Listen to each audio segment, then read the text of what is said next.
Well, India versus Pakistan. This is the clash for the final semi-final spot that is there, because Australia, Afghanistan, England have made it.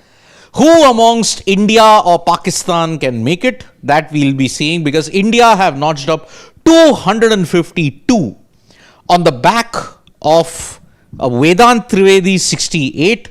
Kanishk Chauhan towards the fag end scoring a brilliant cameo. Vaibhav Suryavanshi providing the impetus at the top with 30 of 22. But Pakistan have kind of fought back.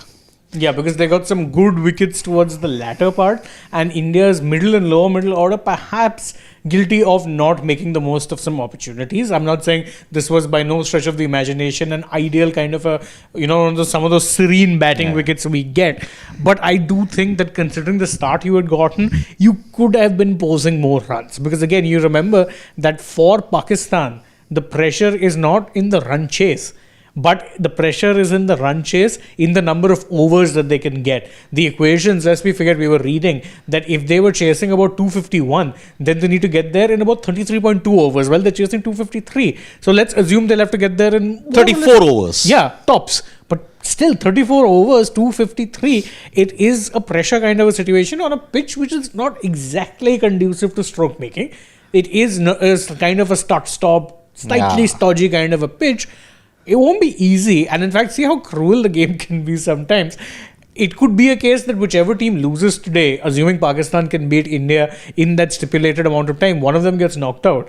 Imagine though if you're Pakistan and you win the game in say 36, 37 overs, you'd still be knocked out. Yes. Imagine, see how cruel that thing can be. That is the thing. See, it's both teams.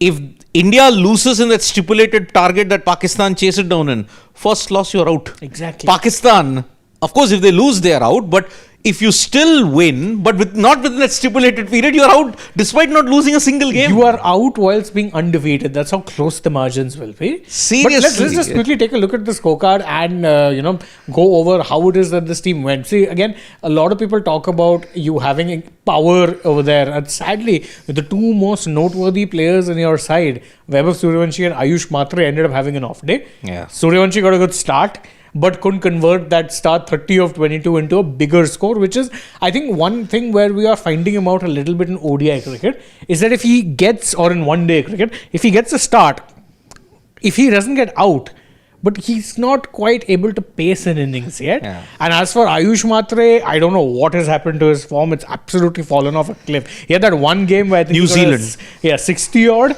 But aside from that, he's just not looked like. This is the same player who was lighting things up in the second half of last year's IPL for Chennai Super Kings.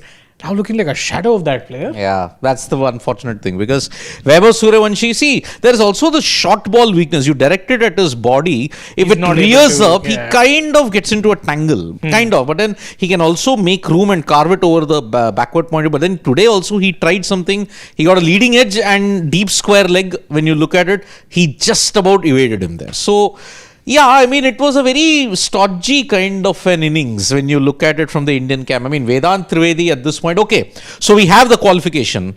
33.4. That is the required number of overs that Pakistan will need if they have to reach the semi-final. So, if India win, and they will go on top of the table, they'll face Afghanistan in the semi-final. True. And then England will face Australia in the semi-final. So, that is the current scenario. So, yes, if India restrict Pakistan to it in 33.4, imagine, even if you chase it in 33.5, you're out. So that means you will exit a tournament undefeated. That would be, wow. Yeah. Unprecedented. Exactly. It is again because of the number of points that you carry from the Super 4 that has ensured that you're in this kind of a situation. Because England and India carried the maximum number of points. Yeah, because they were unbeaten in the group stage. Same with Pakistan. Yeah. But then I think their one game against Scotland got rained out. But then that's why they did the go slow approach against Zimbabwe. But the other team didn't qualify, and that is why they unfortunately they were placed in a different group altogether in that sense. So it was strange. No team losing, yet you have gone out. And that's India, the nature of the tournament, I guess. And India will be hoping that they can continue their unbeaten run. Remember, they have not lost to Pakistan in an Under-19 World Cup since 2012. So 2012, they managed a 1-wicket win. Since then, they have gone undefeated in all Under-19 World Cups. So yes, it is going to be very, very. See, the fewest overs for Pakistan, the fewest they've taken is 36.2 in the history of the under 19 200 plus totals. Wow. Not under 19. In youth ODIs in general. Yeah, 36.2. They have to do some history here. They have to buck some history. Because see, it's 200 plus. Yeah. 200, this is technically 250 plus. Oh. So it could be much tougher, and it will undoubtedly be much tougher. So it's going to be a tough chase for Pakistan as well. I think, see, that's the thing. India also kind of, the lower order played to the situations a little bit. Yeah. Because they knew that if they get a decent-ish enough target, then you're not seeing it as a 50 over match. For Pakistan, the equation always was that they have to chase it down in 30 odd overs. Now the real question is, can they do that? Because with India, the equation is much simpler. Then again, we've seen even simple equations like this strip teams up. I again cast my mind back to, was it 2012 or 14? RR versus MI. RRMI. 2014. Or 14, yeah. 14. That match where Rahul Dravid threw his hat. Yeah. They needed to chase it down, and it was a big total. They had to chase down in 13 odd overs, if memory serves me right. Yeah. And they did it. 13.4. Or no, wait, 14.1. Yeah, something like that. Then they needed to hit a 6 because the scores were tied to boost the net, and at 14.2 they hit a 6. Aditya Tare hit a 6. I remember that. That same season, I think, was when you realized the advantages of net and of net run rate. Because I remember KKR also, they were qualifying, but they had to beat SRH by a certain margin to qualify in the top 2. Yeah. And I remember Yusuf Pathan hit like a 17-18 ball 50. It was walloping Dale Steyn in the legs. Yes. They also won it within the margin, and they ended up making it into the top two. So that's the thing. I mean, that, and of course, how can I forget? Oh God, what was the example that came to my head? I forgot. We'll come back to that later when net run rate came into play. Even 2022, look at South Africa. They were leading. They were on top of the table. They just had to win. They lost to Netherlands. They allowed Pakistan and India to go through. 2007.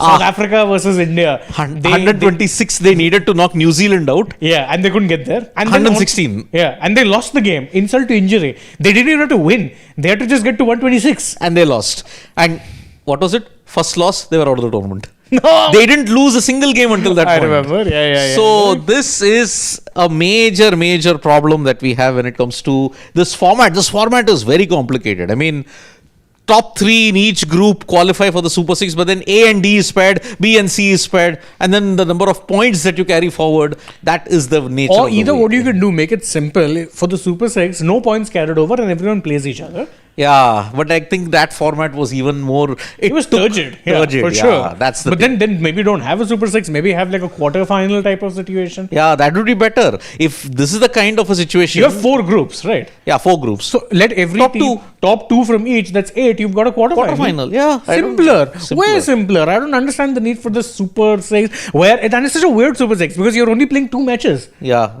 Very weird. Very weird. I tell you, cricket is a very dodgy sport. But then see, India had to recover because see, after 47 for no loss, they slipped to 47 for 3 in 4 balls. They lost Ayush Matre, they lost Vaibhav Suryavanshi, and they lost Aaron George also. In very quick succession. Quick succession. But then credit to Vedant Trivedi for ensuring that yes, he hung in 68 of 98, 2 4s, 1 6, which is why I think chasing this total down will not be that easy. The pitch is getting more sluggish as we speak. Vihan Malhotra hung in, Abhigyan Kundu hung in, but Kanishk Chauhan, credit to him for playing. Him and Khilan Patel. Yeah, I mean 35 or 28, the second best strike rate when you look at the whole Indian batting order. Third. 140 is Khilan. Oh, Khilan's 140, yeah. Exactly. 136 is Vaibhav and 125 is Kanishk. But then the death overs exploits, they were simply magnificent. And what a time for Vedant Trivedi to hit his first under 19 World Cup 50. What a time to clutch player indeed in that situation. So,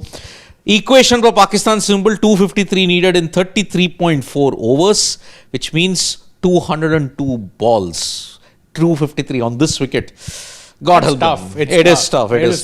I mean, 253, we are used to now being in that era where anything under 300 is seen as par. Yeah. But this is not that kind of a wicket. It's a kind of a tricky wicket. It's dodgy because again, if you look at who was India's top run scorer, it was Vedant Trivedi. He only got 8 plus 6, 14 runs and boundaries. The rest, all of it was down to being patient and it was down to milking the ones and twos. Exactly. So Pakistan, it's a very uphill task. India will be very happy. I mean, if you had restricted it over 200, 210, then I said would have been advantage Pakistan. Oh, then you could have chased it out very easily. Yeah. Very easily. But 250, I think, is a bridge too far for them. And Yes, the likes of Samir Manas and all the others, they have been in form. I mean, they did chase down against New Zealand the target in pretty quick time. So that's why that is the thing. But then again, as I said, this format is so complicated. That is what I just don't understand. Yeah, I'm not a big fan of the format. And again, I think cricket is one sport where the formats of World Cups will just be so randomized and keep changing. Yeah. We don't have much in the way of consistency, and that is a little sad because again, imagine if you're an under 19 player, you're playing this format, then should you graduate to that point where you are playing senior level cricket, the ODI World Cup is in a whole different format. Correct. For 27, you've again changed the format because you have 3 host nations. 14 teams in total. So I don't quite frankly understand this need for constant tinkering. It's not healthy. If you have that consistency, and at least that was one criticism, I never liked the format used in 19 and 23. I found it too long for my liking, but at least they were sticking to one format. Yeah.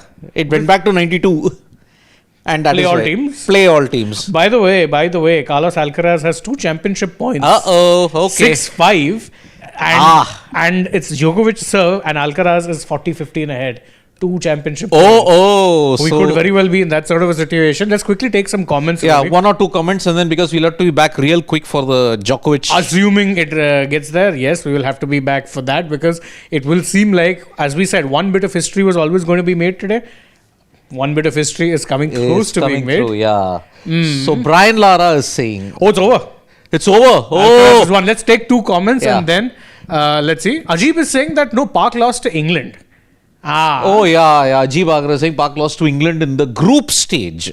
Okay, that's why they couldn't get those number of points that was there. And Desmond Haynes says PAK has to chase in 33.4 overs, can go till 34. If they win by 6 when 1 needed, very interesting. they can go till that stage. So that is the thing when you look at it. Yeah, Brian Lara, when you look at this NRR scenarios, people remember MI Yes. versus Lara and Tare 6. But Netherlands beating Ireland chasing 119-14. Yes, still at 2014. That was underrated great. I think it was the best game. It was the best game, honestly, in that tournament. So, yeah, I guess we'll see if Pakistan can chase it on. We'll be back for the match end. But then, yes, we'll be back very, very shortly for the Australian Open. So, bye-bye. See you soon.